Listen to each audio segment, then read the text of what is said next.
오늘은 UBS 수특에 있는 소설 6번 탑을 설명해 줄게. 자, 감상 포인트부터 볼 건데, 이거 전쟁의 무의미성과 추악함을 비판하고 있다 라고 얘기했거든. 보통 전쟁이 소재다 그러면 다 무의미성과 추악함을 비판하지 전쟁 좋아 이 얘기는 절대 나오지 않아. 여기에서 탑의 상징성을 중심으로 폭로된다 라고 얘기했는데, 탑은 주로 우리가 어디에서 볼 수 있을까? 탑은 절에 많이 있지 않냐. 그래서 이거는 불교적인 상징이기도 하고, 그 다음에 지금 미군에 의해 나중에 한순간에 무너져 버린다 라고 얘기했는데, 이거는 요 페이지 읽을 때 다시 한번 얘기해 주겠지만, 처음에 사람들이 굉장히 목숨 걸고 되게 중요한 거라고 해서 지켰는데 허무하게 무너져 버리잖아. 이게 전쟁의 참혹함 이렇게 한마디로 줄일 수도 있지만, 미군에 의해서 이 아시아인들이, 베트남인들이 중시하는 불교적인 거, 문화적인 거, 이런 것들이 무너져 버린다 이런 의미로도 볼 수 있거든.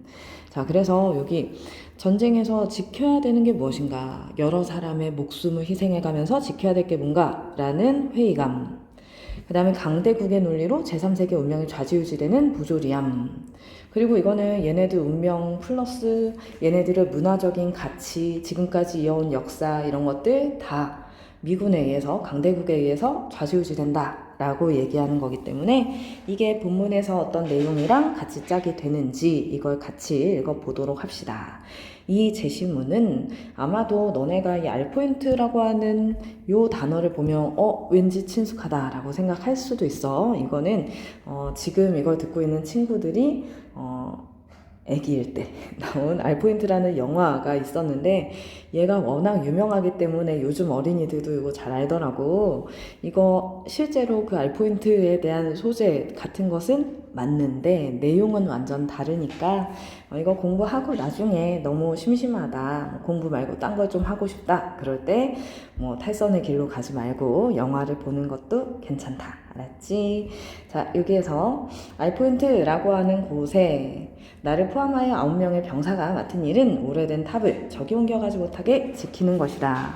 그래서 9명의 병사가 탑을 맡아서 지키는 게 임무야. 그런데 작전 변경돼서 얘네가 최후 저항선으로 삼아 적의 기습을 기다리고, 밤 10시쯤 격렬한 전투 속에서 얘네들이 죽은 사람도 있고 그 다음에 졸고 있는 사람도 있고, 그런데 이렇게 해서 여러 사람 목숨을 걸고 지킨 것을 밀어버려.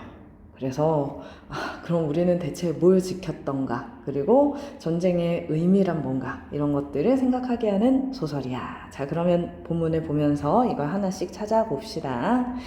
자, 앞부분 줄거리가 있으면 항상 문제를 풀 때 앞부분 줄거리 아니면 중간에 끼어있는 중략 부분 줄거리, 이런 애들 먼저 읽고 여기에서 최대한 정보를 얻을 수 있는 거 다 얻고 가야 되는 거 알고 있지.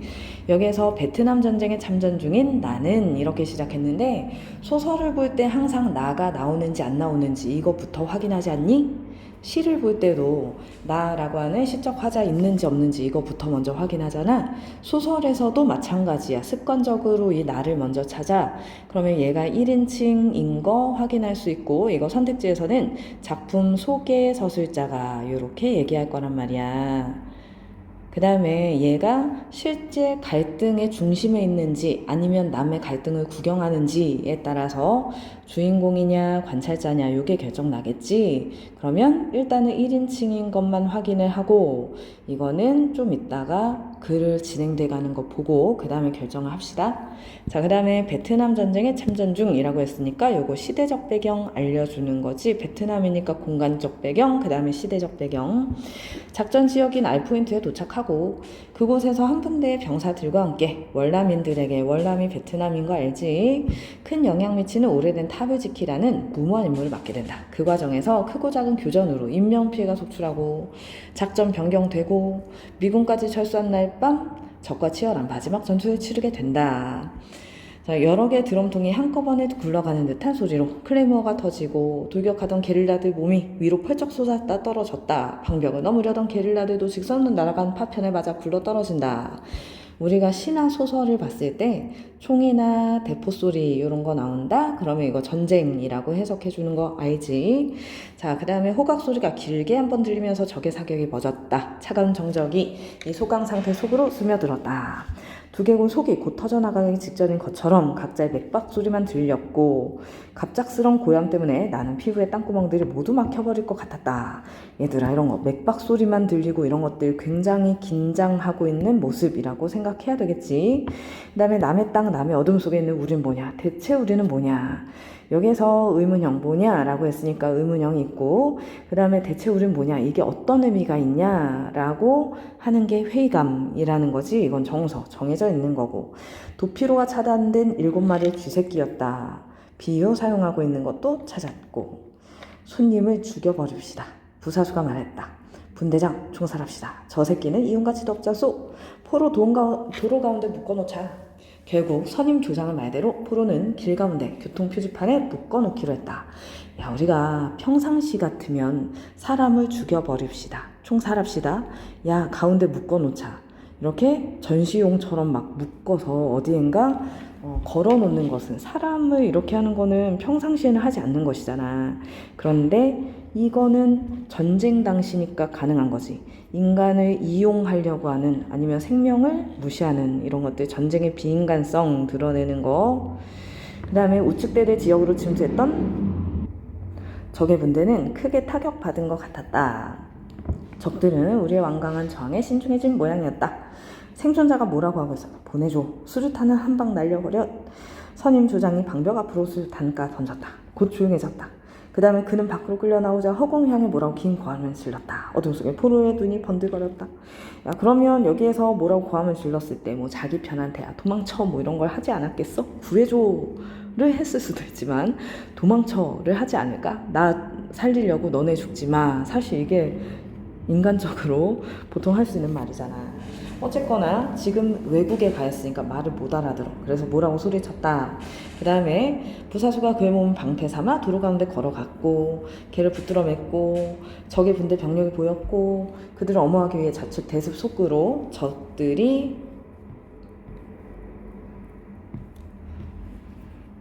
몸을 낮춰 달려가고 있었다. 우리의 화력과 지원포의 탄착점을 여러 방향으로 분산시키려는 것이다. 야, 이제 정면을 포로가 막아준다. 이거 야, 사람을 방패로 쓰는 거잖아. 이런 것들이 다 전쟁의 비인간성을 보여주는 거기는 한데, 그렇다고 해서 지금 이 전쟁에 있는 사람들을 쓰레기라고 할 수 있을까? 그러진 않지. 왜냐면 남을 못 죽이면 여기서 불쌍해요 이렇게 얘기하면 내가 죽게 되잖아. 그래서 이런 식으로 남을 이용하거나 죽이려고 해야 되는 이 상황 자체가 비참한 거지. 여기에서 군인들 인성 터졌네 이렇게 얘기하면 안 돼.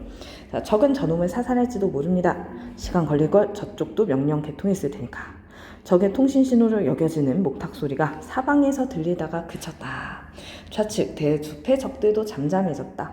자, 그러면 이쯤 봤을 때 처음에 우리가 나가 나오니까 1인칭 시점이다 라고 하고 출발했던 거 생각나지? 그런데 얘가 지금 전쟁에 직접 참여를 하고 있으니까 1인칭 주인공 시점이 맞구나 라고 생각을 하고 더 읽어 내려가는 거야. 그 다음에 지금 읽은 것처럼 이렇게 주어랑 서술어만 계속 이어지는 짧은 문장들이 있잖아. 이런 것들은 긴박한 상황을 드러내는 것으로 거의 효과가 정해져 있으니까 알아도.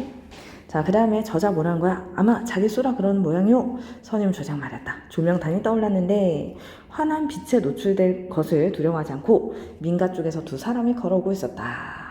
앞에서는 발가벗기운 소총수가 절뚝거리며 걸어왔고 뒤에 적이 바싹 따르고 있었다. 그래서 이런 것들은 포로를 이렇게 이용하려고 하는 건데 여기에서 교환하죠. 살려야 합니다. 인간의 생명을 소중히 여기는 군인들의 동료애를 엿볼 수 있다 라고 얘기했는데 이거는 교환이라고 했으니까 우리 편에도 저쪽에 잡혀 있는 거잖아. 그래서 서로 이렇게 전쟁 때 생명이 희생당하고 그걸 지키고 싶어 하고 뭐 동료들을 살리기 위해 내가 지금 방패막이가 되려고 하고 이런 상황들을 지금 전쟁에서 볼 수 있는 거지. 양쪽에서 사상자를 낸 치열한 전투 끝에 마침내 적군 후퇴하고 탈진한 분대원들은 죽은 자들 사이에서 졸다가 아군의 무전소리에 잠을 깬다. 자, 국도 북쪽에서 무한궤도가 굴러오는 소리가 들려왔다. 이거 그 탱크 얘기하는 거지. 탱크에서 그거 있잖아. 이렇게 있으면 여기 바퀴가 이렇게 굴러가는 이게 무한궤도야. 자, 그래서 무한궤도가 굴러오는 소리가 들려왔다. 잠시 후에 나뭇잎과 풀을 철물 꽂은 미군 도로 정찰대가 요거 위장한 거지. 자, 그 다음에 지뢰 탐지기를 등에 짊어지고 지나갔다. 장갑차 포수가 머리를 내밀고 주변 시체들의 사진을 찍었다. 이거 구경거리로만 생각하는 비인간적 모습. 그렇지. 야, 누가 사람 죽은 사진도 사실 우리는 끔찍하거나 아우 이런 거 마음 아파서 못 봐. 이게 사실 정상이잖아. 그런데 이거는 이제 전쟁이니까 사람들이 비정상적인 비인간적인 상태야. 그 다음에 뒤로 멀리 떨어져서 교량에서 철수했던 LVP 세대와 경비소대가 지나갔다. 여기서 이런 게 뭐지? 라고 생각해도 고민할 필요 없어. 나중에 군대 가면 알 수 있겠지. 자, 이런 애들은 이게 내용이 뭐냐라고 물어보지 않기 때문에 궁금하더라도 일단은 그 뒤에 쭉 읽어내려가. 자, 여기에서 말쑥한 정글복 차림의 미군 중위가 뛰어내렸고 그는 이제 병사들을 배치하고 똑같은 규격으로 가스 마스크 입고 미군 중위가 엄지를 세워 보이면서 웃었다. 얘네가 일단 지켰으니까. 그 다음에 우리는 배수로 해서 기어난 담배를 피웠다. 멍청이 주저앉아서 잠을 깨운 자들을 아무 생각 없이 봤다. 그 다음에 여기입니까? 그래, 여기에 넓혀야겠어. 불도저가 크게 회전하더니 바나나 밭을 밀어버리기 시작했다. 자, 그럼 새로운 사건이지. 원래 하나의 인물이 새로 등장하면 하나의 사건이 시작돼. 그래서 지금 미군이 등장하고 새로운 사건이 시작. 이렇게 보면 되겠지. 자, 그 다음 우리는 담배를 내던지고 벌떡 일어섰다. 그는 자동소총을 운전사에게 겨누었다. 꺼져 이 새끼, 갈겨버려. 미군 중사는 발동을 끄고 어처구니 없다는 듯이 우리를 두려거리고 나서 두 손을 벌리며 어깨 으쓱했다. 이거 알잖아. 이렇게 이렇게 어깨 손바닥 이렇게 하면서 으쓱 이거. 자, 그 다음에 내가 어리둥절해 있는 장교에게 나타나서 말을 걸었다. 뭐 하는 겁니까? 바나나 좀 밀어야겠어. 캠프와 토치카 지을 걸세. 저 해병이 막는 이유가 뭔지 모르겠네? 우리는 작전 명령에 따라서 저 탑을 지켰습니다. 이 탑, 초라하게 서 있는 작은 탑. 그런데 이거 지키려고 많은 사람들이 희생했잖아. 중위가 고개를 저었다. 난 모르는데? 아직 통보되지 않았을 겁니다. 아군은 월남군에게 탑을 인계하기로 되어 있었습니다. 인민해방전선은 인민 얘기를 했으니까 이거 북베트남군 적군 공산주의 쪽이라고 생각하면 되겠지. 저것을 빼앗아 옮겨가려고 했습니다. 그러면 적군이 저걸 뺏어서 옮겨가서 다시 세우려고 할 정도로 얘네들은 굉장히 중시하는 것이잖아. 나는 얘기하고 싶지 않았으나 불교와 주민들의 관계, 참모들 심리전적 판단이며 마을에 관해 설명하려고 했다. 여기에서 불교와 주민들의 관계, 그러면 이거 정신적이고 문화적인 것이잖아. 거기다가 얘네들이 지금 어젯밤 목숨 걸고 지켰잖아. 그런데 우리는 깨끗이 속아 왔다는 것을 알았다. 그게 누구 것인가? 불교란 말이 나오자 이 단순한 서양 친구는 응 하면서 고개 끄덕였다. 그런 골치 아픈 것은 없애버려야지. 미합 중국 군대는 언제 어디서나 변화시키고 새롭게 할 수 있네. 세계 도처에서 말이지. 그래서 이거 강대국의 오만한 태도라고 이야기하는 거야. 야, 미군은 할 수 있어 라고 얘기했으니까 이게 적군이 물러가면서까지 지키려고 하는, 또는 이 나라 사람들이 중시하는 문화적인 것, 아니면 이걸 목숨 걸고 지켰어요 라고 했을 때 그래, 희생된 사람들 안 됐네 라고 얘기하는 그런 공감조차도 없잖아. 그래서 이것도 비판 대상이야. 나는 우리가 탑과 맺게 된 더럽고 끈끈한 관계에 대해 달리 설명한 방도 없음을 깨달았다. 장교는 자기가 가장 실질적 합리적인 강대국 아메리카인의 전형임을 내세우고 탑에 대한 견해도 그런 바탕에서 출발한 것이다. 야, 여기에서 나라고 하는 이 작품 속의 서술자, 얘는 이 미군 군대에 대해서 긍정적이야 부정적이야? 부정적으로 판단하고 있지. 여기 단순한 서양 친구라고 한 요 표현에서도 알 수 있고, 그 다음에 결국에는 얘가 그래, 한 무더기 작은 돌덩어리가 무슨 의미가 있겠느냐. 나는 안다. 우리가 싸워 지켜낸 것은 겨우 우리들 자신의 개 같은 목숨에 지나지 않는다는 것을. 그래서 결국 사람 목숨이 이따위로 취급받다니 라고 하는 회의감, 그리고 자조. 자기 자신을 비우는 걸 자조라고 하는 거 알지?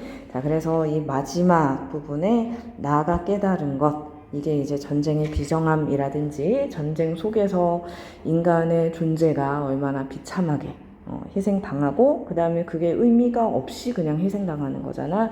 그에 대한 회의감, 자조, 이런 것들을 잘 찾으면 된다. 끝. 자, 그러면 여기에 대해서 설명하고 있는 것들, 우리가 아까 표현상 특징들 찾은 거 여기 있었고, 그 다음에 이거 전쟁의 비인간성, 무의미함, 이런 것들은 우리가 항상 전쟁 소재로 한 것들에서 공통적으로 나오는 건데, 이거는 베트남전이 배경이다라는 거 잘 알아두시고, 이 앞에 썼던 유예라고 하는 소설은 우리의 전쟁, 한국전쟁 6.25를 배경으로 한 것이잖아. 이거는 전쟁인데 남의 전쟁에 우리가 동원돼서 그 간 곳에서 목숨을 잃는 거, 이거는 더 비참한 거 아니야? 우리 땅에 관련된 것도 아니고 남의 건데 우리가 끼어 들어가서 하필 죽었어. 이거 누가 책임져? 그래서 이 전쟁의 비참함, 무의미성, 이거는 항상 강조해도 되는 내용이야. 자, 그 다음에 작품 전체의 구조, 요거 맨 마지막 부분 보고 있었고, 그 다음에 베트남 전쟁, 이거는 고등교육 받은 사람이라면 알고 있어야 되는 내용이니까 잘 알아두도록 하여라. 이거는 미국이 유일하게 진 전쟁으로 굉장히 유명하잖아. 여러 영화에서도 나오는 소재니까 알아두도록 하여라. 자, 여기서 탑이 의미하는 바는 본문에서 이야기했으니까 걔네들 우리의 희생이 무의미하다. 결국 인간의 목숨이 이렇게 아무것도 아닌 것처럼 취급받는 것, 이런 전쟁의 비참함, 이게 주제라고 보면 되겠어. 알았지? 자, 그러면 공부 열심히 하시고 나중에 시간 날 때 알포인트 영화 한번 꼭 보도록 하여라. 끝.